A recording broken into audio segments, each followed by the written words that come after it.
The Luka Doncic trade is real, and it is insane, but what if I told you that the Dallas Mavericks won this trade? Now, before you go dislike and leave a comment and click off the video, hear me out. Luka Doncic is a top 3 player in the world on offense, and maybe even a top 15 player in the history of the league when it comes to offense.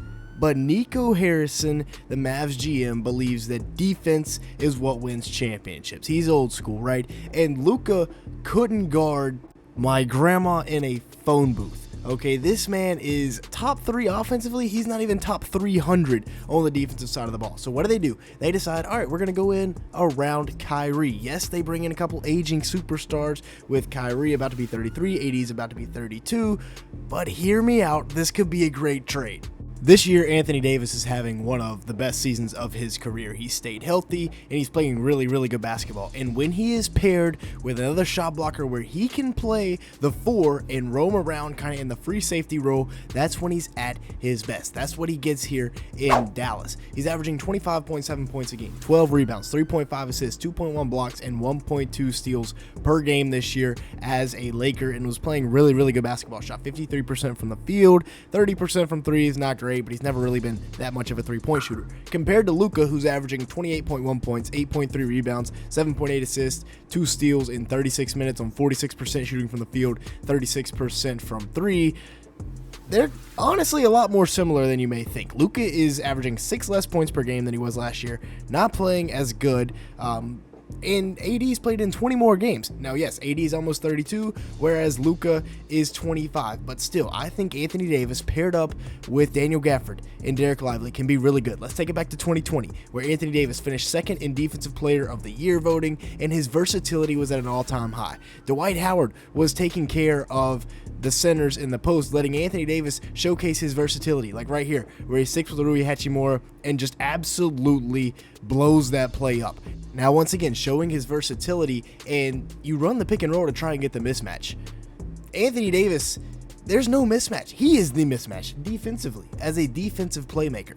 Beats this one off the glass right here. And then just playing that free safety, playing that roamer role right here, comes all the way across this play and completely sends Harrison Barnes' shot into the third row. I love when Anthony Davis can be that free safety as a defender, because that's where he is at his best. Once again, just taking the ball, 360, no look pass to KCP for the layup. That's beautiful, right? He was at his best. And then this is ridiculous. Like, they're trying to run this pick and roll with Zubac and Kawhi, and you got 2 posts out here, and Anthony Davis is able to play trail coverage beautifully. And then, come on, Trey. Don't challenge him. Don't challenge me in the post, because we're going to be able to come over. And Dallas's rim protection is going to be the best in the league. Now let's even take it back to 2018 when Boogie and AD were running things in New Orleans. Anthony Davis, once again, playing free safety. Boogie is engaged in this pick and roll here, so Anthony Davis is going to play in the middle here, and give me that Eric Bledsoe. Once again, he's going to come across the play as Boogie is engaged in this pick and roll with Valanciunas and DeRozan, and just completely stonewall Valanciunas. Give me that. We're going the other way. You see what I mean? I see the vision that Nico sees on the defensive side of the ball, letting Anthony Davis just absolutely wreak havoc on the other team. One more time for good measure, right? He's going to come across the play and just completely fluster Aaron Baines. That never had a chance in the world at going in. So I like Anthony Davis, like I said, a lot this year. He's been playing some of the best basketball of his career, and I understand why Nico Harrison is doing this. And also, hear me out, maybe he watched a little bit of the Olympics film, because everybody knows Nikola Jokic is the best player in the world. He's the best player in the West. How did Team USA limit Jokic this summer? You can't stop him, because you're not going to stop him. But they limited him to 16 points in this first game, and that's by having 2 posts. The idea here is that Gafford would be Embiid, and then Anthony Davis is LeBron, right? 40-year-old LeBron is not going to come across this play and blow it up, but Anthony Davis could come across and block that. Now, like I said, there is no stopping Jokic. You can only hope to contain him. There's also another dark creature in the West that is going to be, I don't even know what we call Wemby at this point. He's going to be tearing stuff up before long as well. So maybe the Mavericks are just getting ahead of the curve here by bringing in a top 5, probably top 3 center in the game easily. Now, it's not like they traded away their only guard, right? Kyrie Irving is still a generational talent, and the media's hatred for Kyrie needs to be studied. This man is averaging 24.3 points, 4.8 rebounds, 4.6 assists, and 1.2 steals in 36 minutes a game as a second option, and he's doing that on 48% shooting from the field and 42% from three on over 7 attempts per game. Not to mention he's also shooting 91% from the free throw line, which would put him just 2 percentage points on field goal percentage away from a second consecutive 50-40-90 season. The NBA's most exclusive shooting club, and then this man Kyrie is just a few shots away from being in it back-to-back years as a second option. Now they bring in Anthony Davis, and this is by far the best fit of Kyrie's career when it comes to players around him with all the shooters. And I'm not going to say the Mavs chose to trade Luka because of PJ Washington, but that definitely helped reinforce their case. PJ's having a career year. 14.5 points a game, over 8.5 rebounds, 2.3 assists, as well as over 2 stocks per game, being a force defensively, and he's shooting 38% from 3 on 4.4 attempts. And without Luka, he's averaging 18 points a game, 9.4 rebounds, on 37% shooting from the 3, and averaging 6 attempts a game. This is a really, really good year from PJ Washington. Not to mention he's 6'7" with a freakish 7.5-foot wingspan, or 7'2.5" wingspan, excuse me.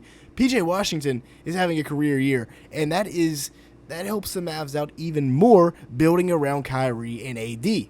And that's not even to mention the defensive versatility that he brings. Now, PJ is not the only Mav that has stepped up his game in the absence of Luka. On the year, Quentin Grimes has been a great addition. Thought Nico Harrison hit it out of the park with this one in the offseason. 10.2 points a game, 3.8 boards, 2 assists in like 28 minutes a game. He's playing really, really good basketball. Perfect complementary piece to Luka and Kyrie. 48% shooting from the field, 41% from 3 on 5 attempts, the whole 9 yards, right? Without Luka, he has upped his game even more. 12 points per game, 4 rebounds, 45% shooting from the field, and 40% from 3, and he started to play make a little bit. Look at that. He nearly fell over doing that move, but he still got it to go and got the and 1 3. Not only is he upping his game offensively, he brings length and athleticism defensively at 6'5" with a 6'8" wingspan and can create plays on that side of the ball as well. And then you've got the big X factor, otherwise known as Jaden Hardy, who is averaging 8 points a game this year, 1.6 boards, 1.4 assists in 15 minutes, and has made 38 appearances on the year. But, once again, the big but is once you look at the stats without Luka Doncic, because on the year, 40% from 3 on 3.2 attempts is really, really nice, especially for a guard that young, but he's averaging 11 points, 2 boards on 46% shooting from the field, and 50% from 3 on 4 attempts since Luka went out at Christmas.